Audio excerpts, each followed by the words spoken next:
Hey, everybody, welcome to Military Wife Revival Sunday. I'm Teresa Alexis, I'm your host, and we're going to be talking about some things since it's May 1st, and they say April showers bring May flowers. So we're going to be kind of talking about that it's going to kind of come from that thought process, actually. So I'm so excited about today. I'm excited about all of these Revival Sundays, and I hope that you are watching them and sharing them with your friends because they're information that's going to help not just you, but your friends, your other married people in your circle, in your life. So again, welcome to Military Wife Revival Sunday. I'm Teresa Alexis, and today I'm going to talk about 3 things to help you thrive in your marriage right now. So, and it's not going to be, it can be deep. It can get deep. And I know sometimes we kind of go off on that, but it's going to just be simple things that are usually easily forgotten about because we're overthinking. We just thinking too long. We just trying to, we telling our brain to work too much. And then when we do that, we forget about the simplest of things. I like my earrings. Yeah, I know these are cute. I bought them. I went to the exchange on base. And there was a guy selling them, and I bought one of each, all of them. And I got them for $5, but I digress. But anyway, 3 things that'll help you thrive in your marriage now. So number 1, stop trying to change him, sis. Stop trying to change your spouse. And if you're, not in a heterosexual relationship and you're watching this, stop trying to change your spouse. This can apply to everybody.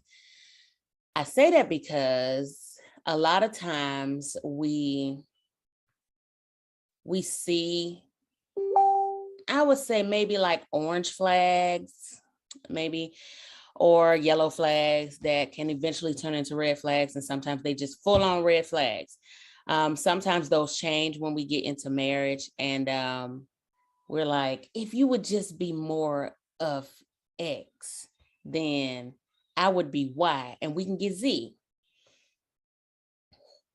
I get it. Like, I get that thought process. I understand it, but it's not effective because you are spending all your time on the thing about your spouse that you hate, despise, don't like, don't care for, whatever term you want to use to describe that.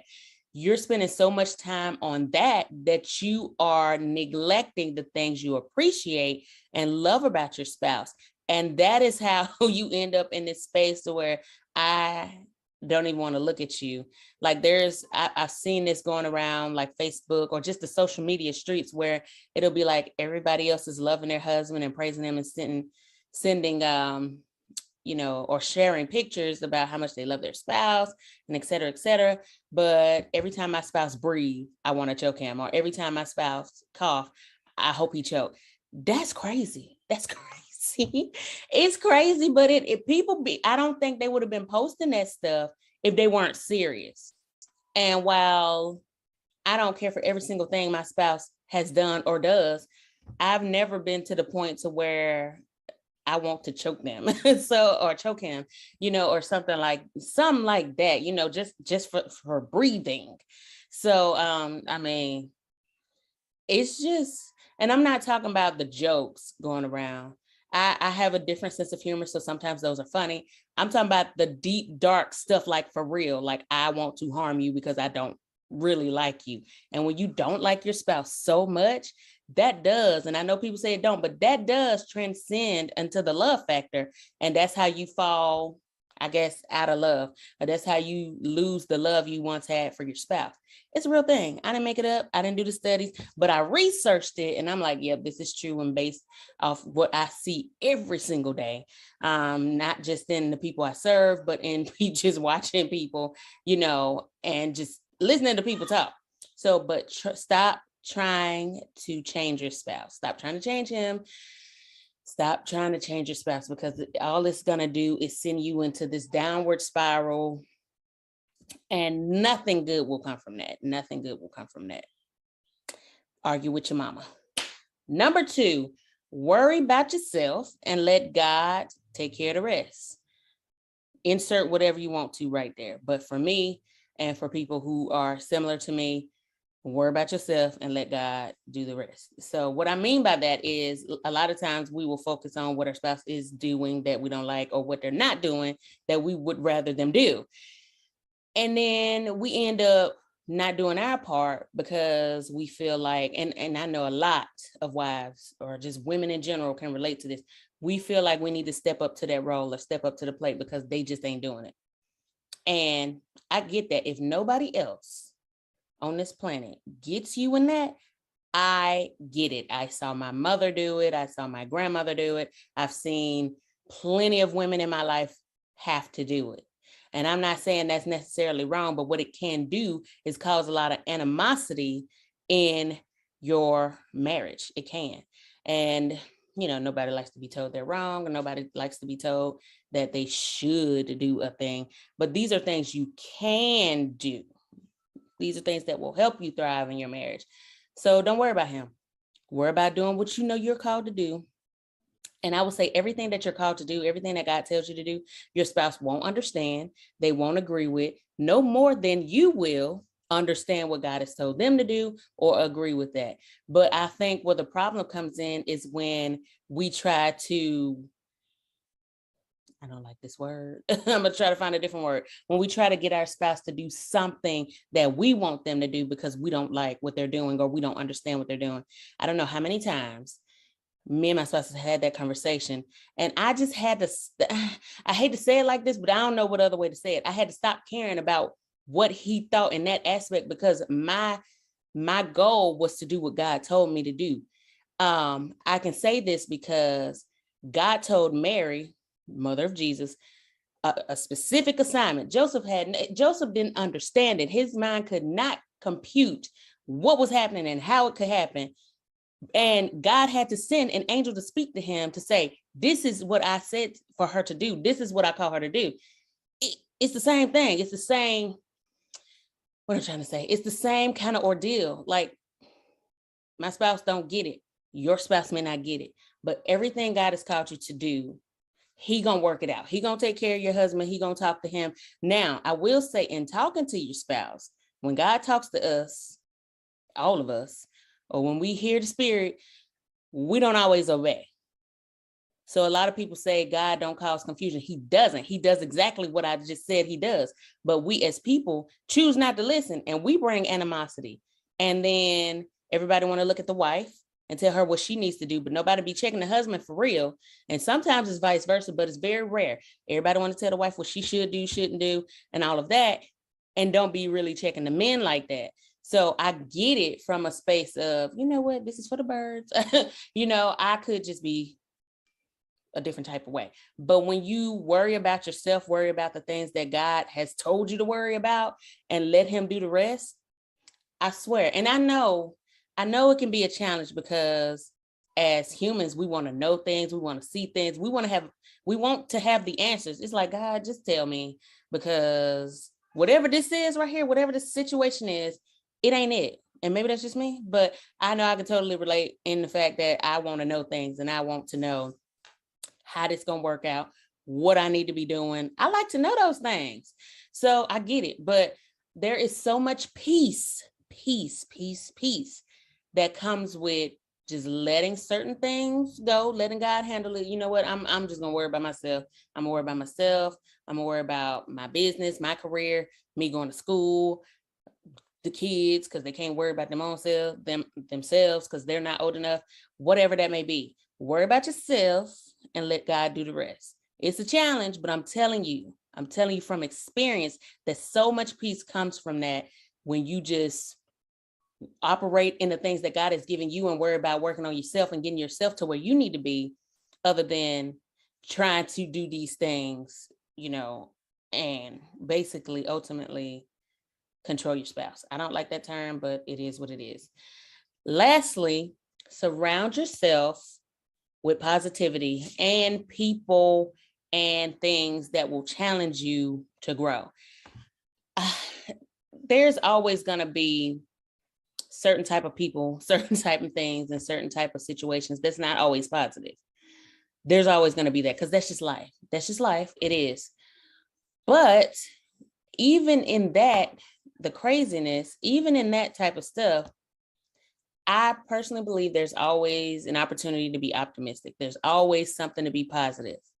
You know, situation like maybe you fall out with your in-laws, or maybe you fall out with your friend, childhood friend, or whatever. It's like that sucked or that wasn't great.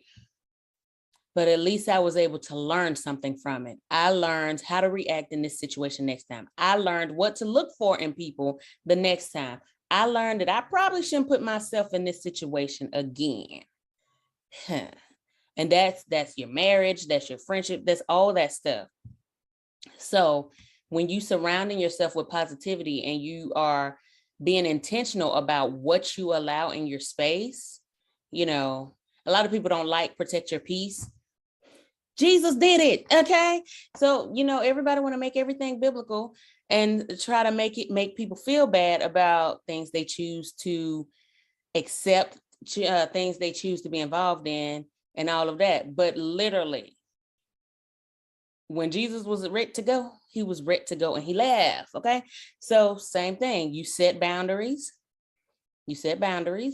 And you don't allow certain negativity come into your space. That's negative people, that's negative like spirits, whatever. Spirits, energy, whatever term you want to use. I like spirits because I mean that resonates with me. But all of that is important. And an occasional challenge doesn't hurt. I will say there's literally nobody in my life, like my friends, my business coach, my life coach, my therapist, nobody in my life, even the people in my community, that don't challenge me in some kind of way, whether it's a challenge in my perspective, a challenge of the heart. You know, my friends definitely don't let me go in that downward spiral. And at the time, I don't always like it, but I greatly appreciate it because it's like, okay, they pulling me up. They're like, girl, we love you too much that we cannot just let you go down this dark road that is not going to lead you to anywhere. You're going to miss all of the things that are for you and for the people that you serve because you down there. We're going to need you to come up. We're going to need you to step it up. And it's okay. I have a backbone and I have really tough skin. And that's not because, you know, I'm just invincible, but it's based off of how I grew up, my family culture, and just the military, you know, the toughest branch in the world. Went to the Marines. So all of those things taught me to be strong, taught me to be vulnerable, taught me to be transparent. Some indirect, some direct, some indirect, but it taught me that I need to protect my peace. I need to be intentional of who I surround myself with. And if I'm speaking with somebody and speaking into their life, setting boundaries, because that can blur the line, people like to say. But all in all, no, I'm sorry, y'all, I went in. But if you're just coming on, I talked through all three things that can help you thrive in your marriage right now. And honestly, while we're talking about marriage, we can be talking about any other thing. All of these transcend to any other area of your life. You know, don't try to change your kids. Don't try to change, you know, your boss. Create the atmosphere that you want. You have that authority. God gives that to us. So number one, just to recap for those of you just coming in, and make sure you say hey in the comments, but stop trying to change your spouse. Stop trying to change him, sis. You know, stop trying to change whoever. And that's number one, because when you try to change your spouse, you get distracted and you're not even working on yourself. It will consume you. It will consume you. It will. It will. It will. Number two, worry about you, worry about yourself, and let God do the rest. Let God take care of the rest. Don't try to be God.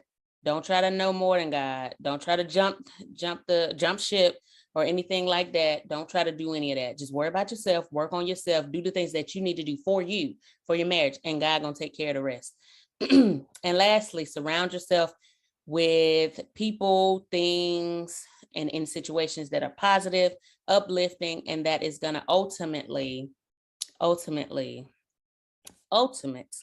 said that a lot, bring you back to your core, bring you back to the center, and it's going to help you have a great life, a great marriage, and a great legacy, because that's important. we definitely don't want to be leaving behind a jacked up life. We don't want to be, nobody wants to be remembered for that intentionally. I hope not anyway. Hope not on this, and you do. But anyway, I want to say happy May to all of you, because it's May 1st, and it's the beginning of a new era. I think it's the beginning of a new season. As they say, April showers bring May flowers. So it's bloom time. It's time to bloom. It's time to come into who you were meant to be, who God has called you to be, and who you are supposed to be, where your marriage is supposed to be, how your children are supposed to be, all those things. It's coming into play. And so with that, I want to invite you to Military Marriage Fest that's happening June 3rd and 4th, and tickets are on sale right now. You can get those sale tickets at bit.ly/48mmf, and that is bit.ly/48mmf. And you can get the tickets on sale for right now.